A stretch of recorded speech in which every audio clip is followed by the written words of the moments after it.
Parce que la santé d'abord, la santé c'est la vie. La santé n'a pas de prix. Ouais, c'est un thème, auparavant on ne comprenait pas un peu mieux. Mais avec la participation, comment on a commencé à développer, vous voyez que la santé, la mauvaise santé est un obstacle pour le développement.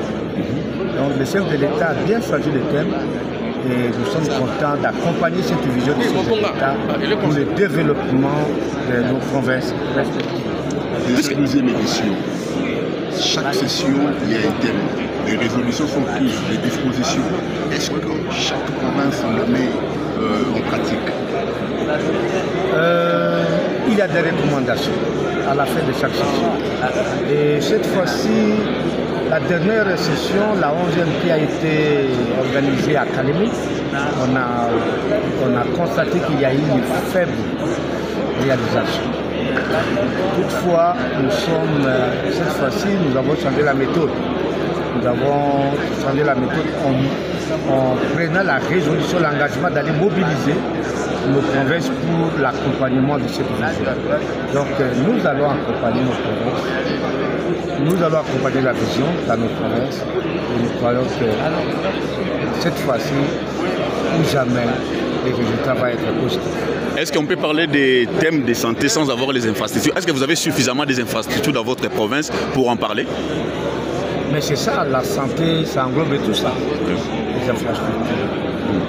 Et le gouvernement central a pris aussi, ou plutôt, va prendre la résolution d'exécuter ses obligations. Oui.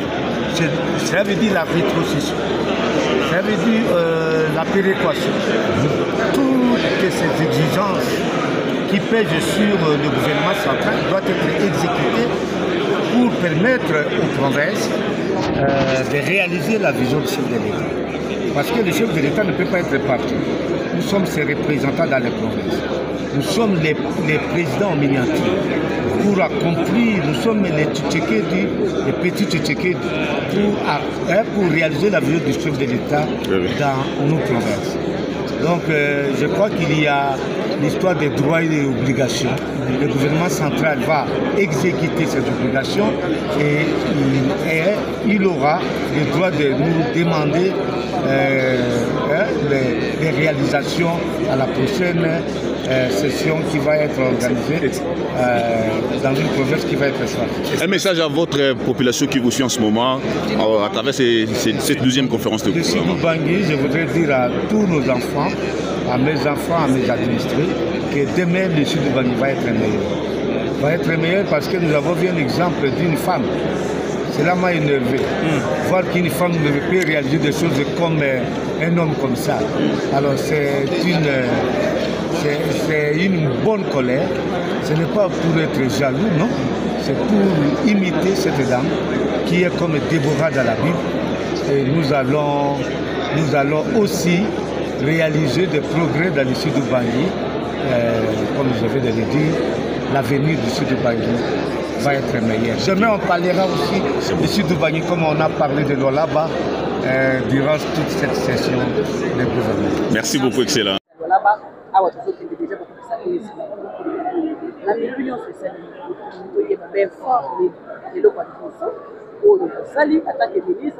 Provincial de l'intérieur, on a sécurisé plus de 1500 personnes dans la province de Lualaba.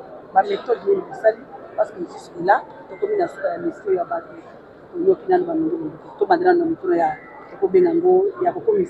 Merci beaucoup, Nasepeli. D'abord, nous remercier Nzambe parce que Makamunyo Sotozo Sala sans Nzambe et l'homme au Salemate. Sécurité là, nous sommes à longue haleine. Nous avons un dispositif, une stratégie à sécuriser les gens les lotés, tout l'obité. Nous avons il y a très longtemps, nous avons une stratégie en place pour que au moins les petits koulouna, les petits bandits, les petits délinquants, to neutraliser qui bango déjà na ba stratégie autour qui t'a autour du ministère. Alors il s'agit que to zala qui ko sala que ville ezala to ezala propre na niveau ya sécurité. Donc pour le moment, Naolobaki, Eza Moussala Tosali pendant déjà une année. Tant que tous 8 ministères, tu as stratégie en place pour réduire très sensiblement l'effet à nuisance dans la délinquance juvénile, dans le petit koulou, dans le déambulé pamba pamba, dans les criminels de grands chemins. Donc, Tozoki Mandouki, Tozo Kanga Mandouki, petit koulou na bomona qui à peu près 1000 jeunes, Tindaki Bango na Kanyamaka CC, désengorger prison. Prison tant que désengorger en to tindi ba prisonnier ou baza ba condamné na ba lourde peine ba kie na ba prison misusu to bandi ko zo siko o bazo tia mobulu wana tozo kanga bango tozo tia bango na prison justice ezo salema et sala ki que en tout cas tension ekita mutu nyonso akomi kobanga lobi soki na kie na lwalaba ministre wana asakana te yakanga mo ba misu bandi ko kima et puis renseignement na biso ya lwalaba ezo sala. Donc, tozo tia mbongo na kati ya renseignement pour être situation nyonso na minute mukeo ekomonana ba pesi biso to anéantir nuisance wana. Donc voilà eza stratégie ya depuis une année toza wana tozo tia ba dispositif sécuritaire oyo ya makasi penza pour être lelo et pesa ba résultat oyo tozo mona yango wana na sepeli na accompagnement na bino surtout presse bo accompagner nga mingi longonya na bino. Tous ensemble, nous continuer comme ça, pour que loi baïse à la sécuriser. Likambo mususu totie oyo babengaka la police de proximité. Toujours kende na ba cité ba fin fond kotia ba policier na ba soda ba bisika oyo tozomona ke ba bisika oyo criminogène. Soki muto asali mbeba muke tokangiye. Voilà un peu ba stratégie eza ebele. Je ne saurais pas m'étaler à vous expliquer tout ça, mais dans l'ensemble, tout ça qui moussala est fort, mon pour sécuriser Batubazoya, plus particulièrement mon Konziamboka. Parce que mon Konziamboka a place où insécurité, il fallait tous se rassurer vraiment que tous a la capacité de sécuriser mon Konziamboka, les ministres nationaux, la délégation, alors voilà, vous autres vraiment accompagnement, il y a un gouvernement central. Oui, accompagnement, il y a un gouvernement central sur le plan moral, Ezali, sur le plan technique, Ezali, tous en la police, tous en l'armée, tous en ANR, tous en DGM, ça c'est sur le plan national. Mais sur le plan provincial, Ezali accompagnement et Maman Fifi Massouk. Azot, il y a vraiment beaucoup de moyens pour que les policiers soient dans des conditions malades. Asombi bami tuka, azopé salamo biloko kolia, donc au union se sengeli qui batia na sécurité, azo salango pour être mbokeza na kinye. Alors excellence, Tata Mokonzi Mboka a félicité d'abord Maman Masuka pour la réalisation minée na sali na tamukie. Donc quand on a félicité, on a félicité directement bino bato vous allez na équipe nae. Vous avez mis la félicitation na né puis vous allez kolobisa la République l'autre République ils allez nationalité kada autour na bino. Non vraiment c'est beaucoup de responsabilités. Toyambi yango na esengo makasi. Toyambi yango pe na émotion parce que Mokonzi Mboka pesi biso musala. C'est-à-dire azo c'est biso que il faut tout ça la kolekana auto sali lelo. Donc d'ici là, au moment là peut-être dans 2-3 mois ou dans 4 mois, toko senga lisusu Mokonzi Mboka azonga pour inaugurer ba ouvrage misusu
Merci beaucoup, Excellence. Nathalie Bino, je crois que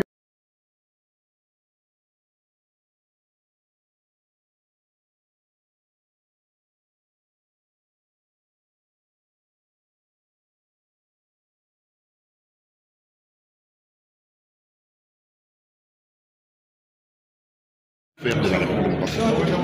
Merci beaucoup. Donc, je fais partie des invités de la conférence, de la 12e session d'une conférence de gouvernement en tant que président du réseau de parlementaires en appel à la vaccination. Comme vous le savez, nous sommes un réseau qui accompagne le ministère de la Santé, particulièrement le programme élargi de vaccination, pour mobiliser des ressources additionnelles auprès du gouvernement central et au niveau des exécutifs provinciaux pour pouvoir accompagner les programmes pour que nos enfants soient complètement vaccinés. C'est pour cette raison que j'ai été invité et je fais partie de l'avant-dernier panel, le panel sur la ligne droite, sur l'éradication.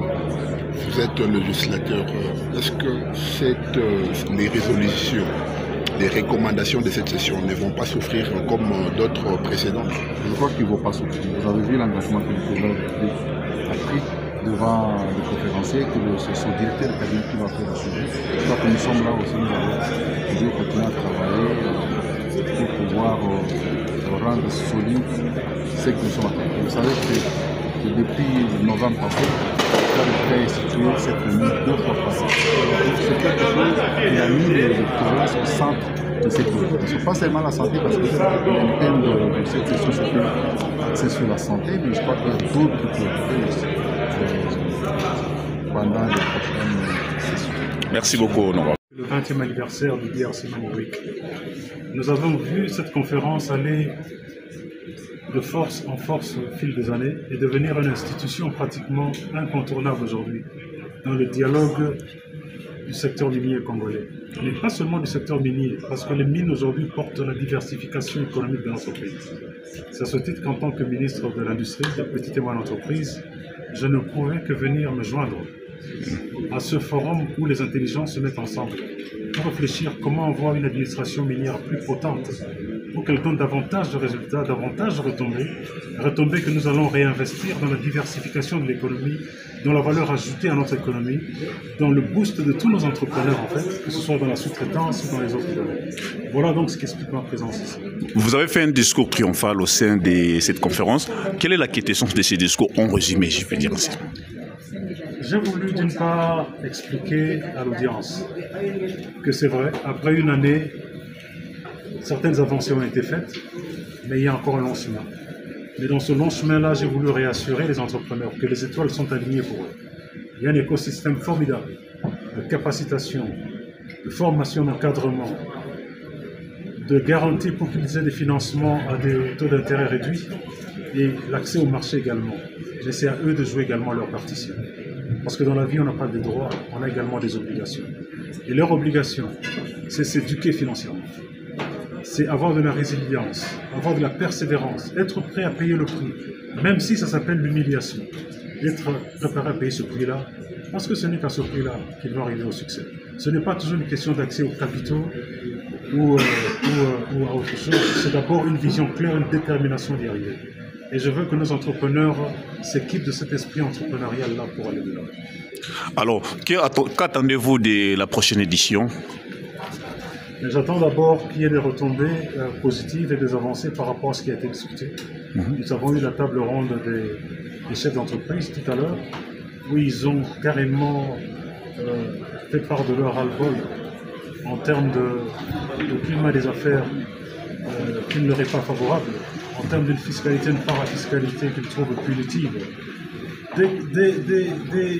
Des observations tout à fait légitimes, mais il nous appartient à nous, le gouvernement, de prendre les mesures qu'il faut pour créer un cadre légal et fiscal qui est rassurant, qui est compétitif, qui est transparent et qui est stable, pour pouvoir rassurer les investisseurs d'un côté et attirer d'autres investisseurs également. Et donc, comme je dis encore plutôt, on n'a pas que des droits dans la vie, on a des obligations également. Chacun doit s'acquitter de ses obligations. Excellence, le cause fait les larrons. Aujourd'hui, il y a des rumeurs qui circulent autour de vous concernant la société Sotexki et d'autres choses. Que direz-vous à la population qui vous suit en ce moment, puisqu'on dit oh, l'excellence a pris ceci, a fait cela, que direz-vous juste en un mot? Je leur dirais la polémique ne construit pas un pays, seul le travail bien fait le construit. Et ce texte, nous le faisons dans le cadre du travail bien fait. Très bien. Merci beaucoup, Excellence.